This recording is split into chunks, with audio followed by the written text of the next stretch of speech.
Class 8ৰ ছাত্ৰ। আমি এটা প্ৰজেক্ট বনাইছোঁ বায়ুকল্পৰ ওপৰত।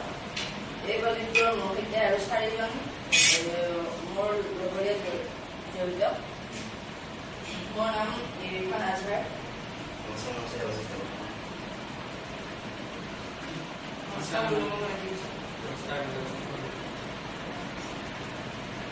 আৰু এই প্ৰজেক্টটোৰ ৱাইণ্ডিঙৰ উপকাৰিতা হ'ল এই ইকো ফ্ৰেণ্ডলি কোনো ভুৱা বা পৰিৱৰ্তন ইয়াৰ দ্বাৰা নহয়। পাহাৰীয়া অঞ্চলত ব্যৱহাৰ কৰিব পাৰি। সৌৰ শক্তিৰ দ্বাৰা পৰিচালিত